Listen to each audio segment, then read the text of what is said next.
Shalom, pemirsa yang diberkati Tuhan. Mari kita membaca dan merenungkan akan bagian sabda kebenaran firman Tuhan.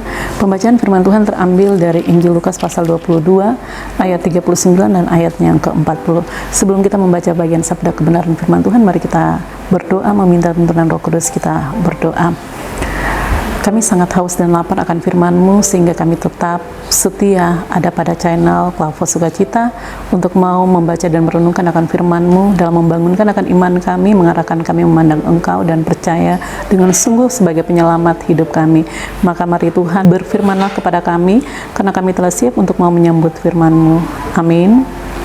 Pembacaan firman Tuhan terambil dari Injil Lukas pasal 22 ayat 39 dan ayatnya yang ke-40 mengatakan kepada kita, lalu pergilah Yesus keluar kota dan sebagaimana biasa ia menuju Bukit Zaitun. Murid-muridnya juga mengikuti dia. Setelah tiba di tempat itu, ia berkata kepada mereka, berdoalah supaya kamu jangan jatuh ke dalam pencobaan. Demikian sabda kebenaran firman Tuhan. Tema perenungan kita, doa adalah senjata yang ampuh untuk menyelamatkan. Doa adalah senjata yang ampuh untuk menyelamatkan.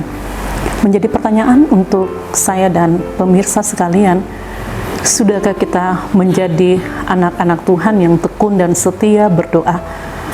Kalau setiap orang percaya kepada Kristus, segala hal kita untuk mau ada dalam suatu percakapan dengan Kristus itu hanya cuma lewat doa. Dalam hal terkecil maupun hal yang terbesar, lewat setiap persoalan masalah kehidupan kita tiap-tiap hari, kebutuhan hidup kita yang kita tidak mengandalkan dunia, bahkan sesama, dengan berharap bahwa mereka yang dapat untuk menolong kita, tetapi yang paling terutama kita hanya mengandalkan Tuhan sebagai sumber jawaban yang pasti.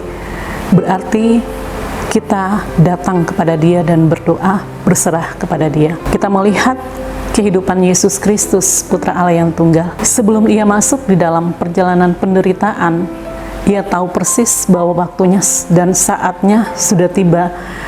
Oleh sebab itu, Ia membawa murid-muridnya untuk mengikuti Dia berada di Taman Getsemani. Disitulah Ia berdoa untuk meminta kekuatan, karena hanya lewat doa, percakapan Yesus dengan Bapa yang dapat memberikan Ia kesanggupan, yang dapat memberikan Ia kemampuan, yang juga dapat membawa Ia untuk dapat melewati suatu penderitaan yang sangat cukup berat. Seandainya kalau penderitaan itu kita yang alami, pasti bagi yang tidak percaya kepada Allah akan meninggalkan penderitaan ini.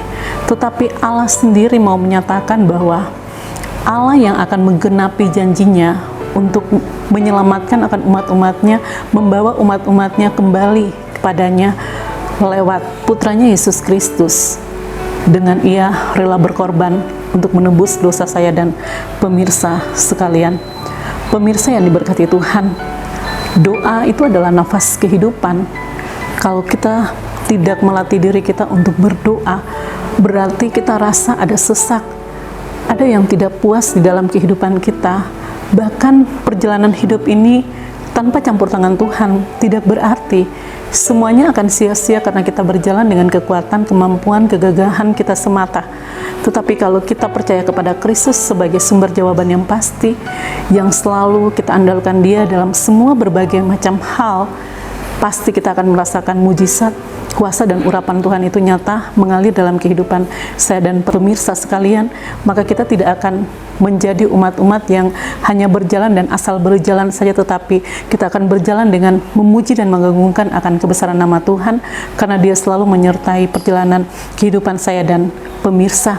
Sebagaimana seperti Yesus Kristus, karena Dia mengandalkan Bapa, maka Dia sanggup untuk melewati badai yang begitu cukup besar yang telah menerpanya dengan memikul salib sampai rela mati di atas kayu salib hanya demi untuk menebus kehidupan saya dan pemirsa.